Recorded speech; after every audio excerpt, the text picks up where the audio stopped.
to record.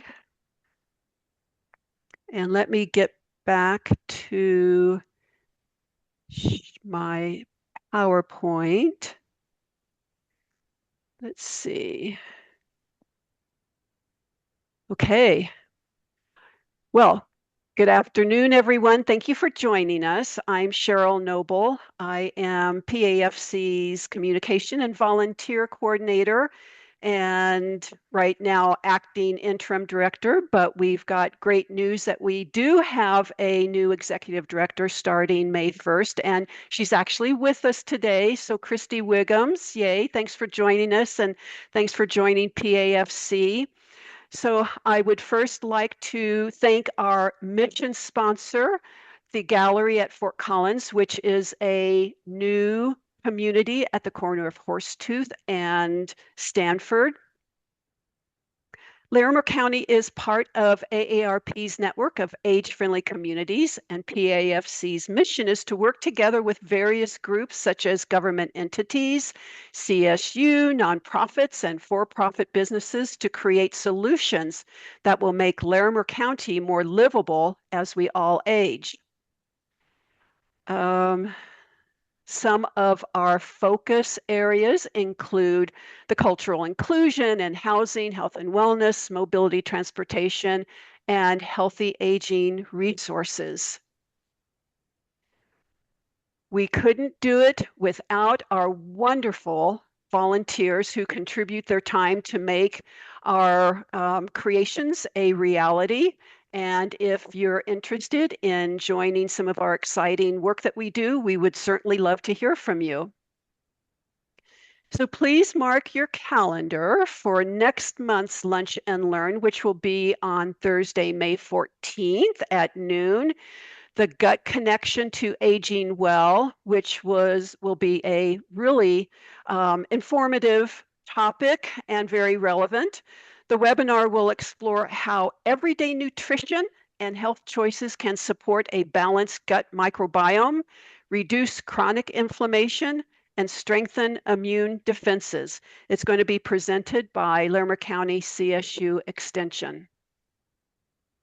So today I am happy to present AARP Colorado's Associate State Director for Livable Communities, Marissa Volpe, who we work very closely with to make Larimer County more livable for all of us. So thank you for being here, and take it away, Thank you. Marissa.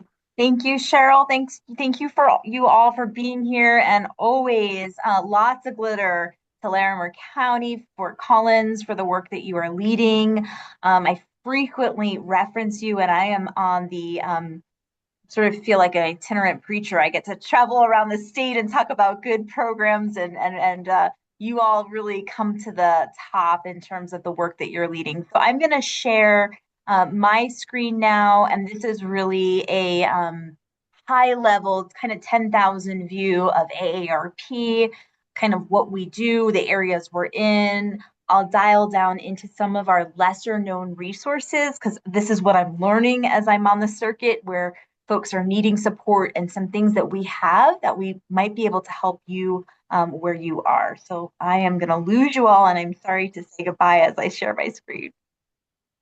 Okay. Okay, let's share. And okay. There we are. So again, I'm Marisa Volpe. I work in Denver, out of the state office here in Denver, but I mostly travel across the state working with our 24 livable communities. And I've been in my position for about 2.5 years. Before that, worked a lot with History Colorado in a statewide position serving communities as well. So just to ground us a little bit in AARP, we are the largest nonprofit association dedicated to empowering people to choose how they live as they age. Our origin story is a housing story. So our foundress, Ethel Percy, lived in California. She was an educator, and she came upon a woman who was living in a chicken coop, who was a retired teacher. And she was outraged at this, a lifelong, obviously, service oriented person who could no longer afford housing, really set up her desire to make sure at that time all retired teachers had insurance and were able to have their basic needs met. And so that is AARP's origin story. It does start as this idea of, we put a lot of people in an insurance kind of bank, if you will, and that then provides a safety net for people as they age. It has then gone on, of course, to do many things. AARP's foundation is the group that's particularly working to end poverty by helping seniors build economic opportunity and social connections. That is the nonprofit. And then, yes, there are services that manage the products and services under the AARP name. So you'll know a lot of those from, just the network of places that are endorsed, if you will, by AARP. What do? We are very well known for our advocacy work, especially at the national level and at the state level, thinking about things like protecting Social Security, Medicare, also in places like Colorado, getting an ADU bill passed. Those are going to be the types of legislation that we're weighing in on. Deep and wide community service, like you all, we are a volunteer powered organization with folks doing a wide range of things from staffing outreach tables to showing up at the Capitol to helping folks with taxes, to driver safety, to teaching classes, leading walk audits or walking groups. There's just a wide range of things that we do and can definitely pass that information along to you all in terms of becoming an AARP volunteer. And then our publications, our online resources are tremendous. And I know this is going to be a shocker, but the AARP magazine is the world's largest circulation and very beloved. It is very popular. We get a lot of good feedback about the content in the magazine. We also have regional bulletins, which focus more on local stories. And I will say livable communities is an area that shows up quite a bit in the bulletin. And just recently had an article highlighting the work of Fort Collins with the safe parking lot program. So you all were just mentioned in the AARP bulletin around the work that you're doing to provide safe housing for older adults who are unhoused. Of course, our website, which we also have in Spanish, tons of media program, and our entire AARP in Espanol. So that's like a really high level view of all the things we do. We know that people tend to come to AARP for the benefits. They like getting discounts at Denny's or with their car rentals or hotels, but they tend to stay for the advocacy.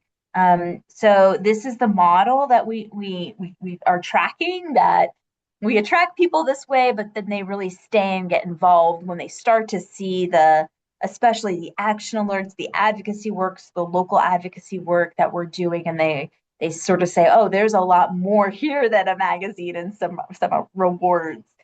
So that's what we know. We do have just under 700,000 members in the state of Colorado. So that is our membership base is pretty wide. And then the areas that we work in. So I get to work mainly in livable communities, and I try to lighten this up a little bit with some comics. So we've got two kitties looking for a quiet neighborhood where everyone feeds us because they believe we belong to them.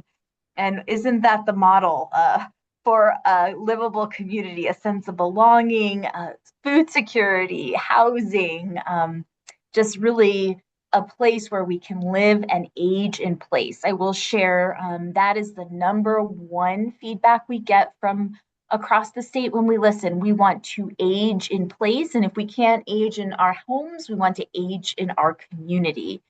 So that familiarity, that sense of belonging, what can we do as an organization to advocate for that, to create tools and resources so folks can age in place? We talked about the age-friendly network, and this is coming from the World Health Organization. And if you look at that map, you'll see a lot of, especially European countries who have been leading in this work. For the United States, AARP administers that program, and nationwide, we have over 1,000 age-friendly communities. Very proud to see all these representations in Colorado, where we have 24 age-friendly certified communities. And if you see our state is highlighted in red, that means our state is an age-friendly community.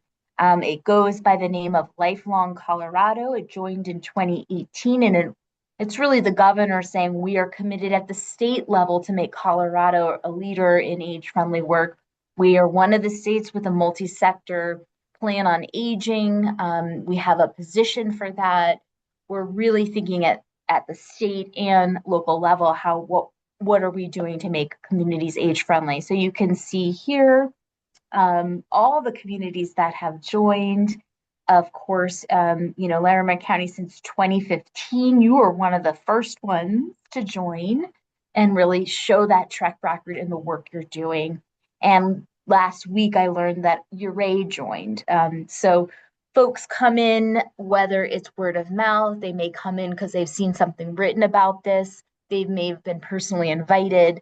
And so there's just a whole different methodology to why and how folks are joining. But when they do join, they're thinking about the 8 domains of aging. And here you can see kind of where age-friendly lands. Sometimes I get feedback like, well, what do you mean by age-friendly? Like people are nice or that they're caring or they're friendly? And it's like, I know that's kind of trips you up the language, but this is what we mean. This is what AARP means when it says age-friendly. It means working intentionally in one of the 8 domains of aging. When communities start their age-friendly journey, they write action plans, and many have tried to address everything. And what we've learned is better to take smaller bites of the age-friendly plan and try to focus in on one or two of these to make deeper strides. I would say you all really lead in housing. And when I look at all those 24 communities, the work you've done is the deepest there, and the technology support and the social connection support. Also, you have had some good transportation work come out of Fort Collins and Larimer County. So you can sort of see, here's what's natural for our community. Here's where we're going to lead. But I will say I have examples of all of these domains. Trinidad is a age-friendly community. As you know, it's very well known for its creative district work. So they led with, we've got all this interest in historic preservation and museums and art and culture. How are we ensuring that these are inclusive of older adults? So they really led with accessibility in those spaces. They actually produced an exhibit at one of the museums with each one of the 8 domains of aging. So you can see how everybody's putting their own spin. In Eagle County, they've added additional meals to their sites so that there's more around social connection and inclusion around eating. So everybody takes this and they sort of work with it how they want to in their communities. Okay, so some of this is going to be zoomed out to the national level, but I do want people to see what is who is typically showing up for this becoming age friendly, and how many of the communities are actually smaller communities. We tend to think of those big cities, but if we look at the majority of the population of who is age friendly, 0 to 50,000 is by far the largest concentration of groups.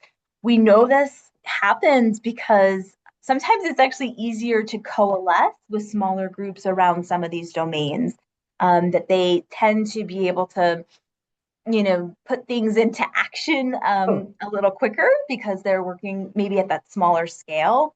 But that's not to say any community can certainly be part of the age-friendly community, and we have major cities all through Colorado who are part of it. But I think it is interesting to see who is the bulk of the age-friendly communities are those smaller towns showing up.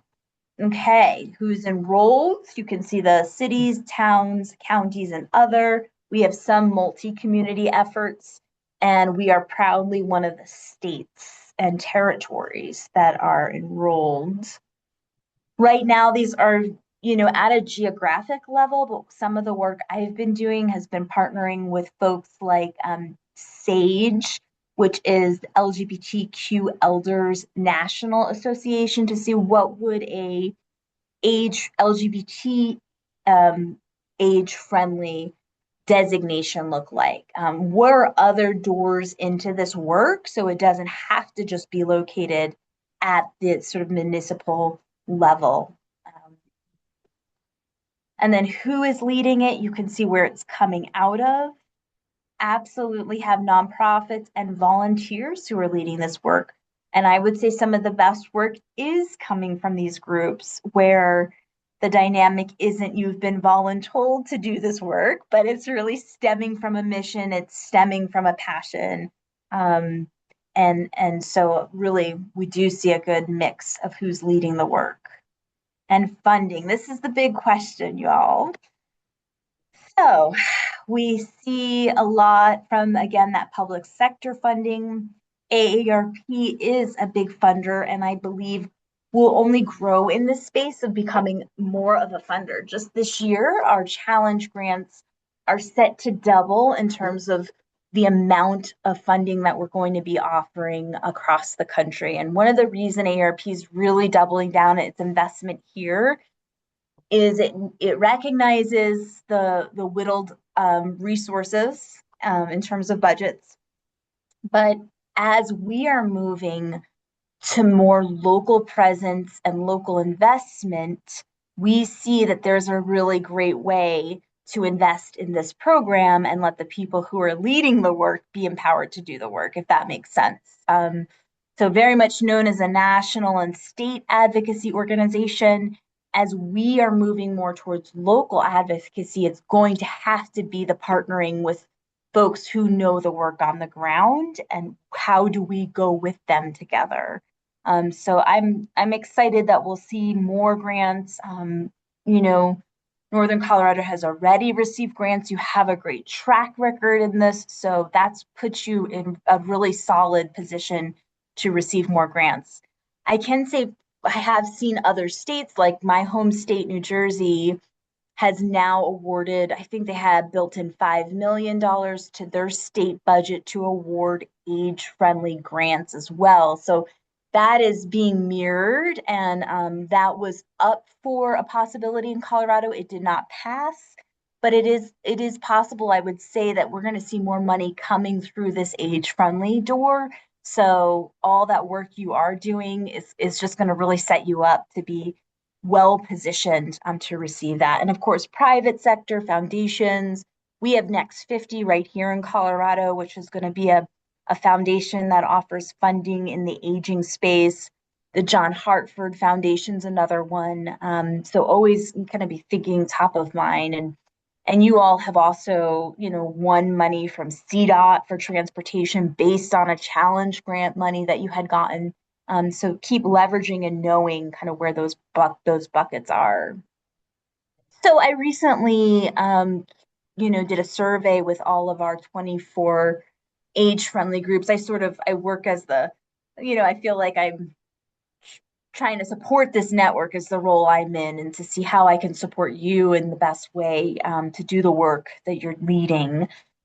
And it is really clear. I mean, the age-friendly network in Colorado says, yeah, number one, we need financial resources, which I am a fierce advocate for you all, for those challenge grant dollars, for state office dollars, sponsorships, any chance I can. I'm thinking how to get money to this network. The next thing, which I have to say you all are very blessed with, I do not see 150 volunteers as part of the other age-friendly folks, but the people power, really needing more trained volunteers, more paid positions to support the work.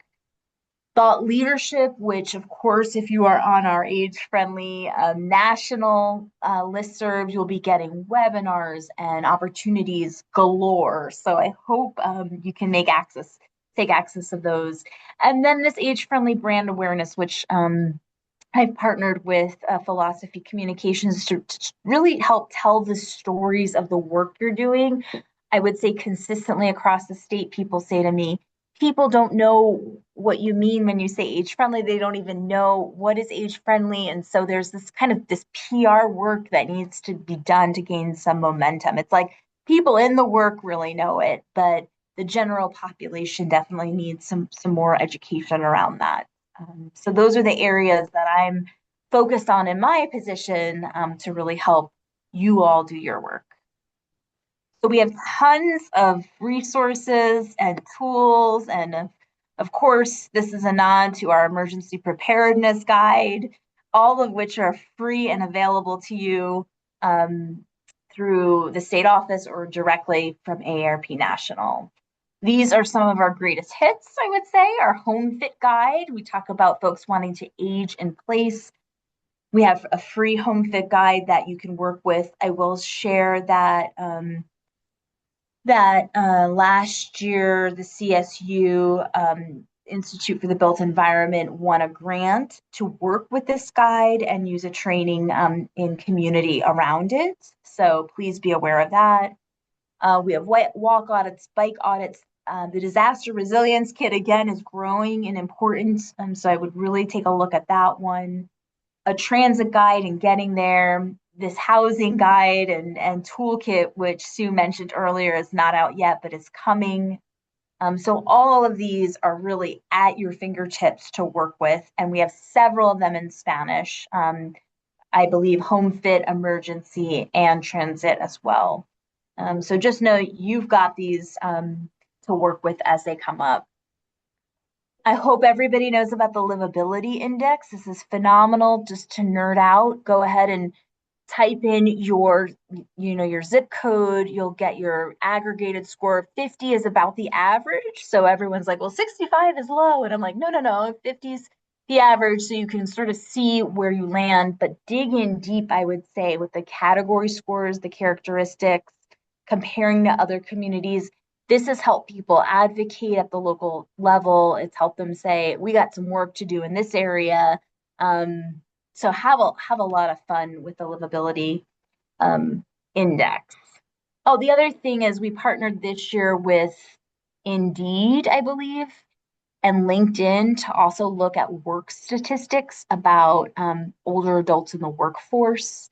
And we've also, I believe, done some work with climate change and livability. So those were the two areas that we added. Our challenge grant, I've always got to make mention of this because, again, we are set to double this program. So there's going to be more money coming through this to make your communities more livable, really tangible improvements for long-term change. Here are just some of the many, many, many examples of kinds of transportation, kinds of grants, transportation trainings, bike racks, properties improved, ADUs competitions, crosswalks, really tangible built environment examples, also digital wellness. Yeah, those would be the kind of the main ones. You all have been reflected in this.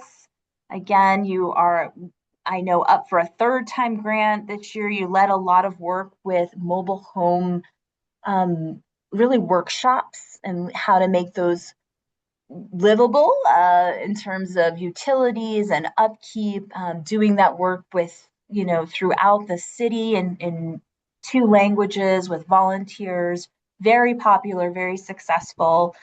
You also won grants for transit trainings for regional and fixed bus routes.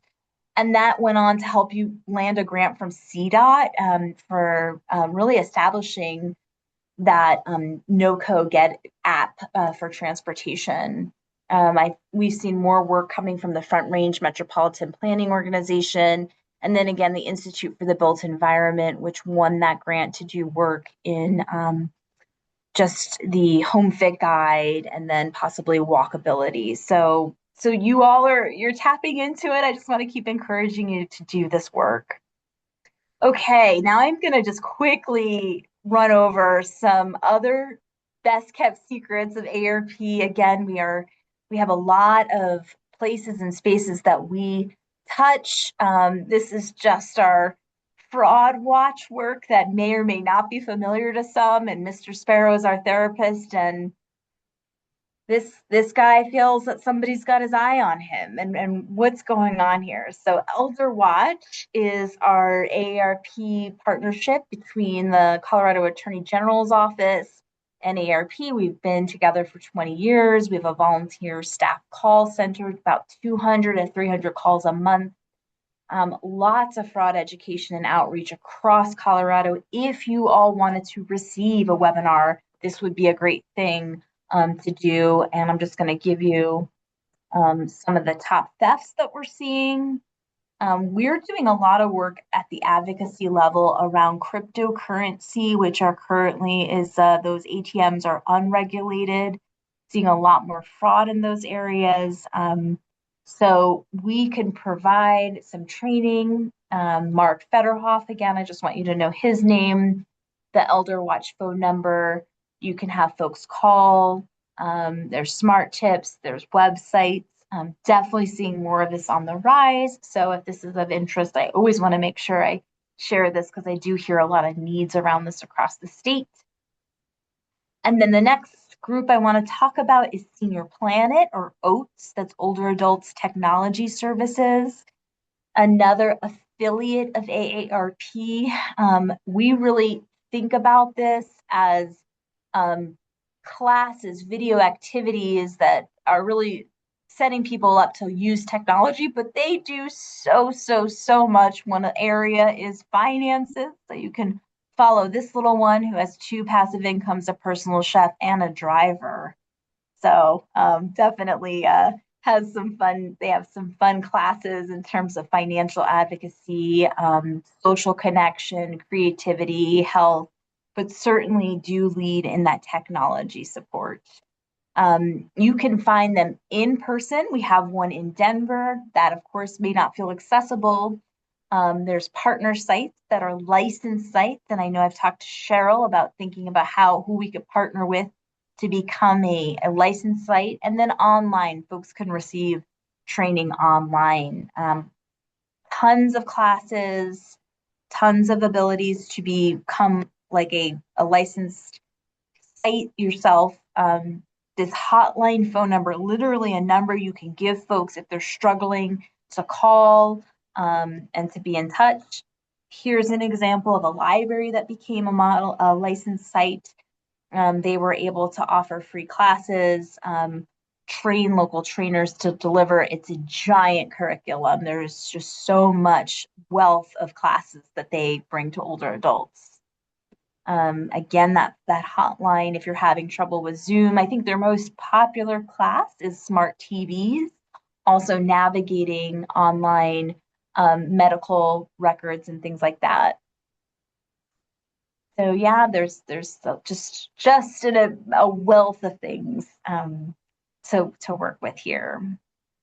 And then, yeah, ways if you wanted to get involved with AARP, you could volunteer again as a fraud prevention volunteer. You could help to provide tax aid, driver support, technology support. You could work to become a Speakers Bureau trained volunteer. So perhaps you go through the AARP Speakers Bureau training and you want to give classes on caregiving or home fit guides or walk audits, all that, we could provide training for that. And then you could do that in your local community. Of course, apply for grants and become an age-friendly community, which you already are. So if there are other neighboring communities that you think might be a good fit, to please think about inviting them into the network. So that is actually, I wanted just to run that, but I'm curious to hear from you all, kind of what are the crossroads you are at as I meet with age-friendly communities What's the work that is lighting you up where you are? What are you lighting up? And this is a really key thing, especially for folks who've been in the work now for over a decade. Maybe you started with a yes, but we know we're no longer there.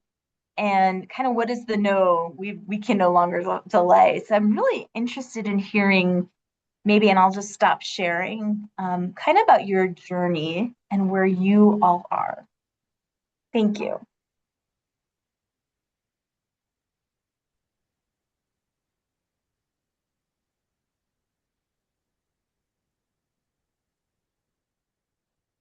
Where are we with our journey? I guess I'll start the lead on that. I know that because we are part of the Age Friendly Network, we have a 5-year plan that we create and turn into you that kind of sets the course and the vision for our work for the next few years. And we are at that point where our 5 years just ended. So that will be due, I think, at the end of August. But it's a good opportunity to take those questions that you just asked, where are we? What is our yes? What is our no? And to look at, and particularly with the new executive director coming on the first, what that vision could look like with regards to the priorities. Is it the same priority groups that we've been working with? That might be our no at this point. Do they really serve us? Do they serve the needs of our community at this point? So the crossroads is right now with the 5-year plan. Thank you. Anyone else? And yes, the missing middle has been video was done by Larimer County, phenomenal, and has been widely shared and very inspirational. Thank you. Thank you. How about anyone else? What do you see that's being lit up right now? Where the momentum is? That's yeah, we're someplace to focus.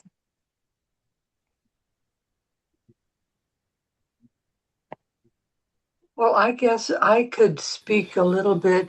Cheryl, you can fill me in if I miss details on our current information and referral project. Um, that's information and referral regarding sources for help, everything from medical to taking care of their houses or whatever for older adults in Larimer County. And it's sometimes difficult to even know where to start. The Office on Aging offers a phone call contact, but we wanted to put something together that could be more spontaneous. Somebody could use it when they needed it.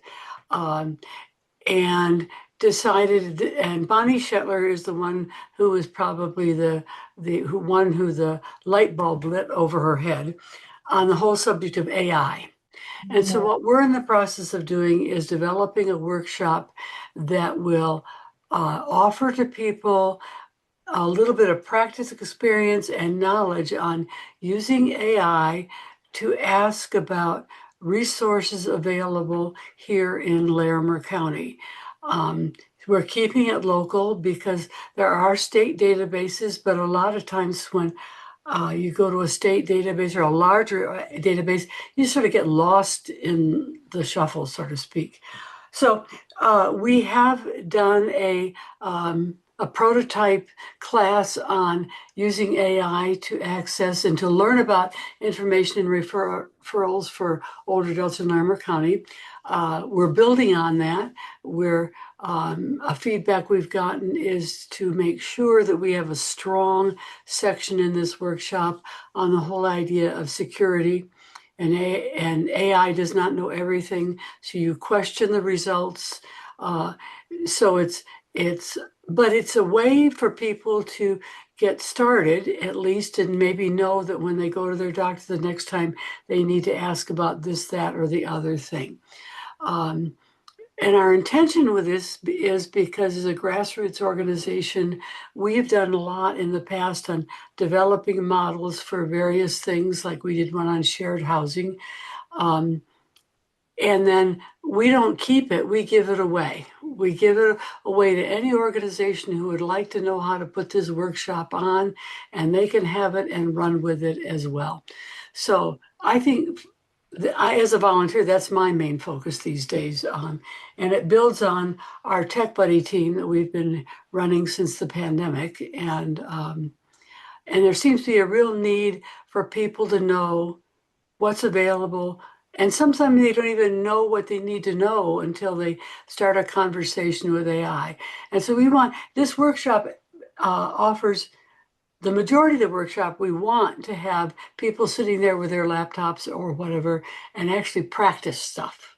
You ask a question or a prompt, and then you build on that so that the people can get some experience in learning on how you have a quote conversation with AI. So that's a big one for us now. That's great. That's great. Yeah, Cheryl, I think that was we worked together on that sponsorship and Right. some of the different locations where you want to host those. Is that right? That you were thinking how to get that distributed across? To launch our model workshop in the summer. And so we are reaching out to various community partners who would like to learn how about the training and to be a part of that demonstration model template that we're building. So then that trainers can use that template and get trained and use it in their businesses so that when people come in and need assistance and looking for information, they can train them on AI. Great. Great.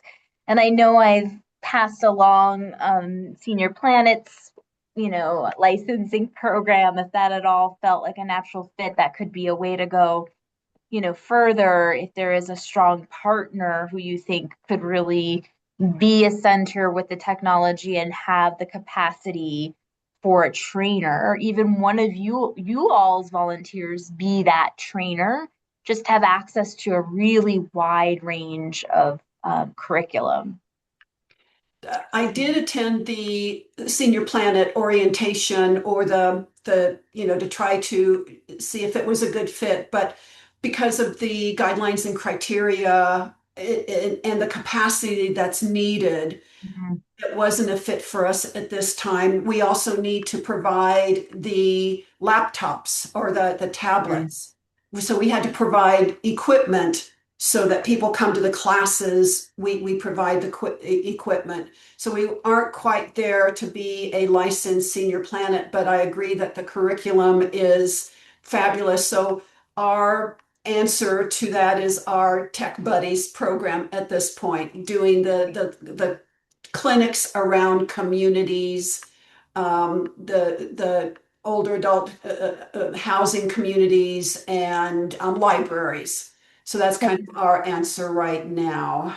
Well, Unfortunately, let me know, Cheryl. I have a trained volunteer that is with the state office and Senior Planet that travels, and Mike has been giving those. If there is a class from that curriculum you all would like to receive, Mike can also go and give that class. So that's just one more way we're trying to meet the needs and community of okay, the yeah. thank you. That could be our security, Cherry. Yeah. Absolutely. Thank you. Good, good. Okay, what else? What else is lighting you all up? I can go next. And I'm Sandra with Seniors Helping Seniors. Yes. The way we are age, part of the age-friendly community is we are a for-profit company, and we hire elderly people Yes. to Yes. provide the services. So that's how we help. You all have mentioned a lot of people don't have the resources. A lot of people are dealing with housing issues. Well, we provide opportunities, work opportunities for retirees. We know that they are retired, so we are not expecting them to work 40 hours a week. So we know they are retired. They want to, have at least, I don't know, 10, 15, 20 hours a week. We are very flexible with the schedule that we let them choose. So, and with the services that they feel comfortable providing. We provide anywhere from companionship to personal care services for seniors in their homes, and we hire seniors to provide those services.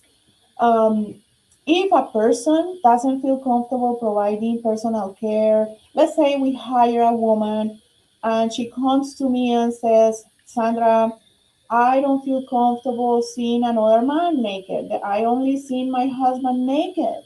I don't feel comfortable providing personal care services for a gentleman.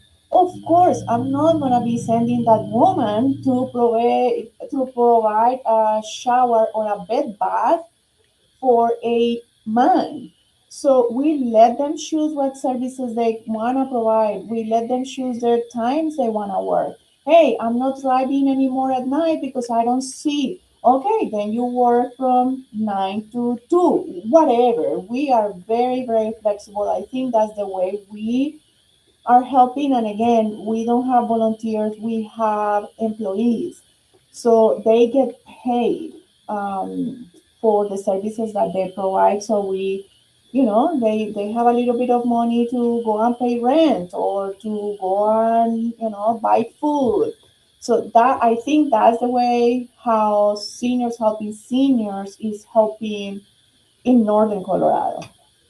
Beautiful. I love that. I love the trust between, older adults. It feels like that's a really great model. And I did have a question. Is it private pay? Is there any way that Medicare would pay, or how does the client, or, So we have four payer sources actually.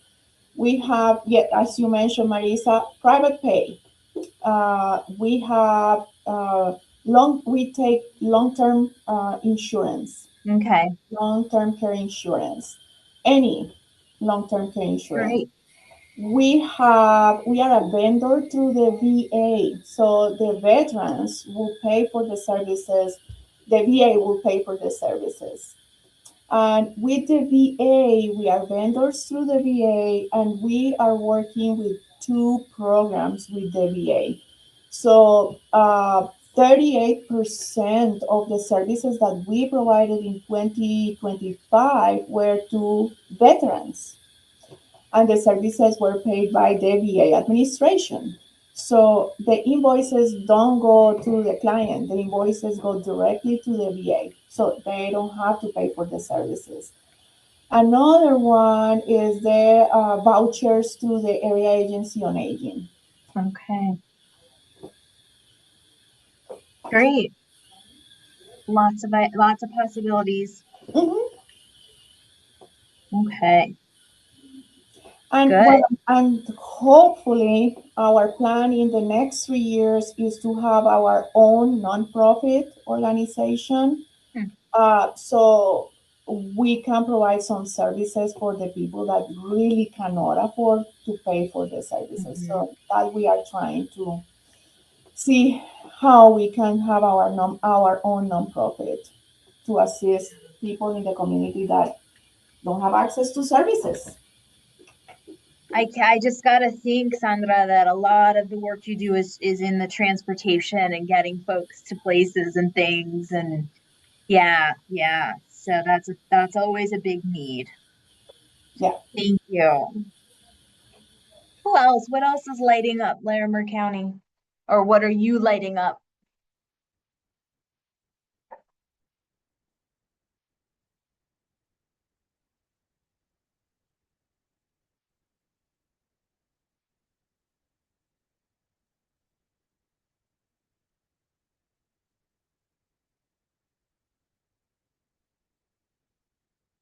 No one?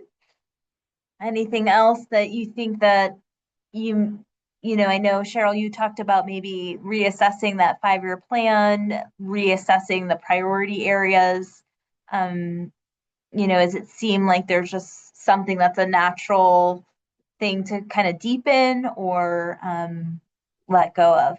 Yeah, I think information and referral is knowing where resources are is really emerging and a big need. So that for me kind of bubbles up.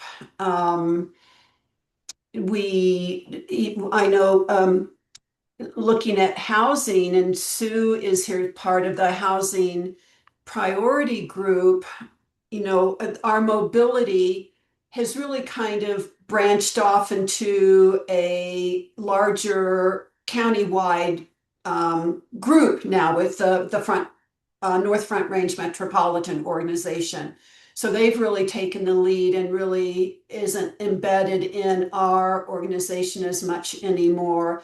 But the housing is kind of looking at uh, seeing where they might integrate with some other, being a part of something bigger rather than more people, rather than being a group working on its own, but being a collective part of something like NOCO Foundation that's taking a big lead and a little bit more. I see things being more regional now, Mm, um, particularly like with Weld. So there's not being so much in a vacuum, but really broadening our borders.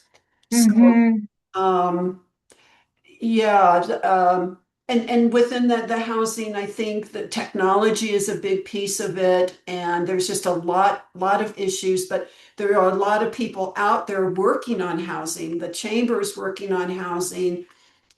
Even CSU has been working on housing, NOCO Foundation's working on housing. So do we integrate and become part of a bigger group where our voice could be heard because we have a lot of data, we have a lot mhm, of history, we have a lot of work behind us, and we have a lot of proven projects. So there could be a value in that.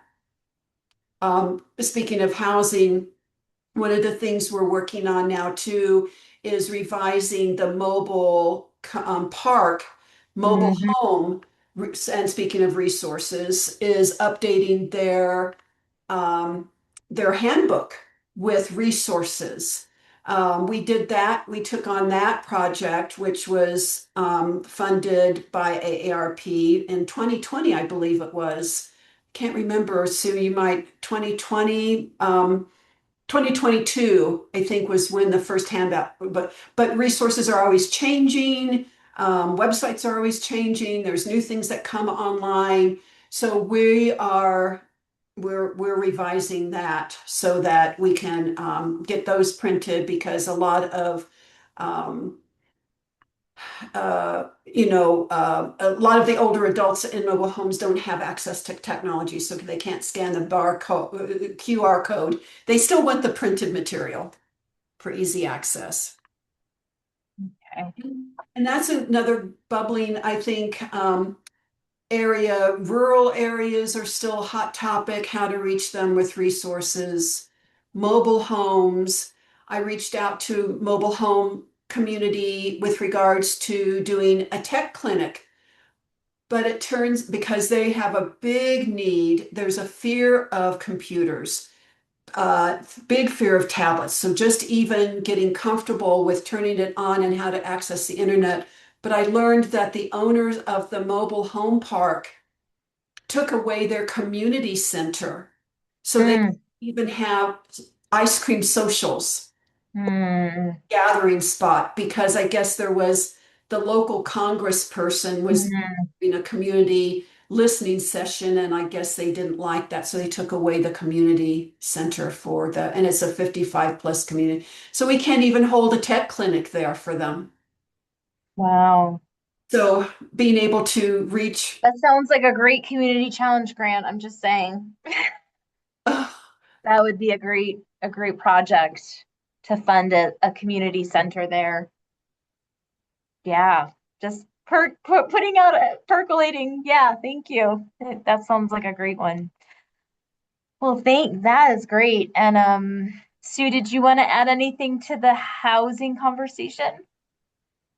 Not really. I mean, the housing conversation, I guess I have two points I'll make. One is that it's getting even more difficult than ever because of scarcity of resources at every level, starting at the federal level and ending at the local level. So it's just going to be a really challenging time for housing Mhm. and maybe the most important time for innovative solutions, right? Mhm. And then the other piece of it is the demographer's office is really noting Mhm. aging in Colorado and in northern Colorado, the implications of that in every domain, but housing specifically. So I think that, until we have more condos built, we're going to have this bottleneck of people living in homes that really are too big for them, are not fit for purpose anymore, but they really don't have much choices, right? And Yeah. so, that's where seniors helping seniors and other people, other services like that are going to be so important. So just, Mm. we're open to learning together and coming up with some innovative ideas. I think home share will come into its own a little more. That's where people can really rely on each other's strengths. But I'm worried. I'm worried about housing. I don't mean to be a big bummer, but I'm just Yeah. saying. Yeah, and thank you so much, Kirsten, for sharing these statistics. I didn't realize it was this high around suicide in Yeah. older adults and loneliness. Yeah. So some of the exciting things that we have just started doing, we are partnering with the Aspen Club, and I've facilitated Circle Talk, and I'm Yeah. happy to do that. And it's free for anywhere in Larimer County. That can be a group of between 5 and 12 people, and I could build a bunch of those. If anybody knows of a facility or a location, one Mm. thing, the last one that I did, it was kind of heartbreaking on the day that we all parted ways after having a closed, supportive, really warm and lovely group for 8 weeks. It was kind of heartbreaking to part ways. And so, one of my goals from now on is to build it within a faith community, within a residential complex, so that hopefully, if we're planting some seeds and building some connection, there won't be like the grief of the Yeah. loss once that comes to a conclusion. And then some other free programming that we're doing. Some of you have heard of QPR. I don't know. It's Mhm. like CPR, but for a developing mental health disorder. So, how can I recognize and how should I respond? And Love then, that. who are the experts that I can get them connected to? So, I can do that in 60 minutes. I like to do it in 90 because I have some more interactive, I vary the types of instruction and do some more partnering up and some a little drawing activity, and I tell a couple of stories and stuff. But then I just got trained in this training through CU Anschutz and CSU's um, Office of Educate EE Engagement and Extension. It's called COMET, and that stands for Changing Our Mental and Emotional Trajectory. And it doesn't. It's not never talking about suicide. It's just talking about like if you're worried about a friend or neighbor, they're showing up, maybe they're not quite themselves, or they're the last couple of times you've seen them, they've seemed really tired or disheveled, and you're starting to have worries. Should I pry? And then what are some conversation starters? And then, like, and so there's a little bit of role play around that. And so, um, maybe for all of you on this call, you'd be like, this is kind of a no-brainer if I gave that training to you. But like it's really helping in a lot of rural communities Wow. where neighbors want to be neighborly, but they don't know if they really should pry. And on the other side of the equation, they don't know if they should dump. And so it opens up like, no, really, it really is nice to ask your friend, how are you doing really?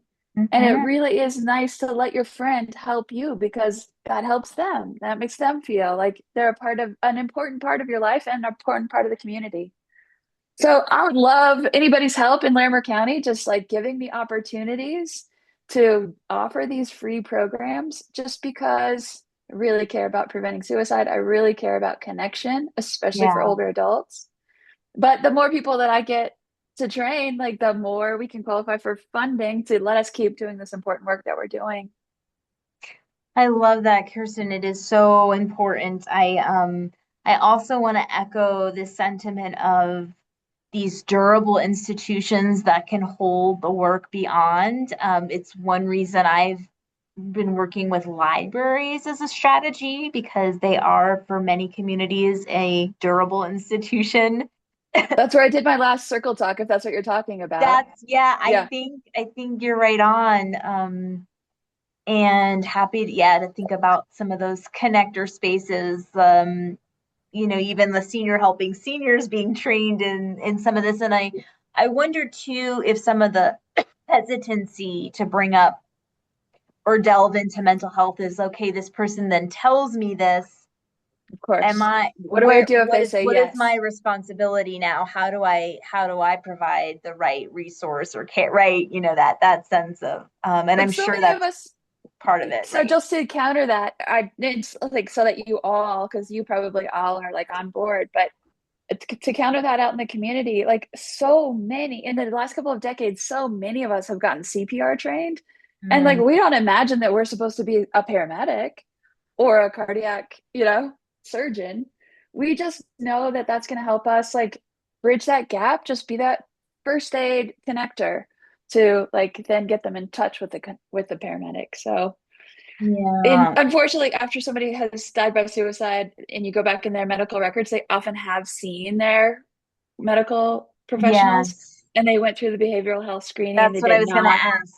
Those aren't But being they're effective then. but Okay. they're telling the people who cut their hair, they might be floating a little test balloon to the person who provides their transportation, who's this really kind person. And, you might just pick up on something. They might give you something precious and say, I'm not going to need this any longer, or.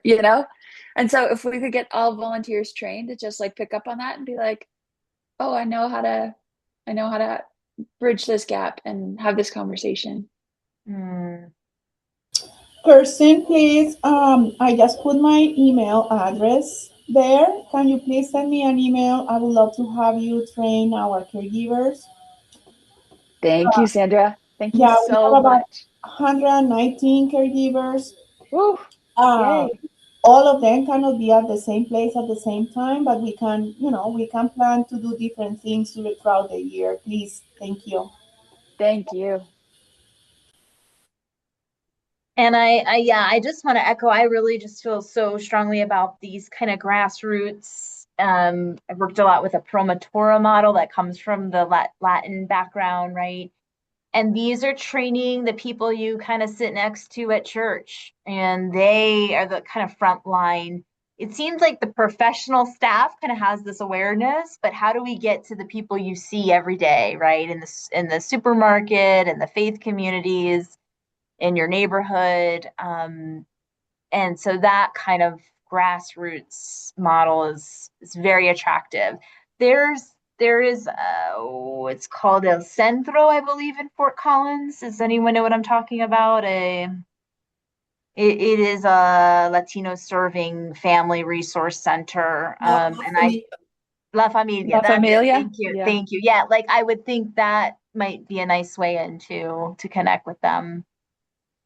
Those folks are interested in mental health first aid, and we also teach older adult mental health first aid. They're a little bit hesitant to talk openly about suicide specifically. I don't want to be generalizing here, Mhm, but mhm, mhm. that is what we're hearing from the Latino community. Like, talk to us about all the things.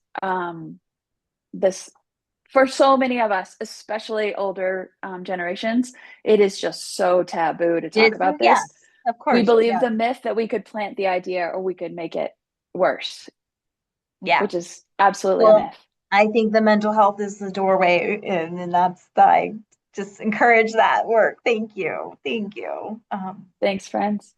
Thank you. Very important work. And yeah, I'll noodle on it too on how else we could be a resource for you. I think this was a really good conversation. I think we put a lot of good information out there and some good connections. So a good good conversation that you started for us, Marissa. Thank you so much. We appreciate that you offered your time today, and we'll see you at our tech clinic, and then you are going to come to the housing priority group at on the 24th too. Yeah. We'll be doing more, and I see you put your email in the chat for everybody if they would like. So Please reach out. Yes, if you need anything, any questions bubbling up, feel free to send me an email. thank you. And Thank you so much. We'll see you in May 14th for the next Lunch and Learn. Thank you, Marissa. Bye, everyone. Bye.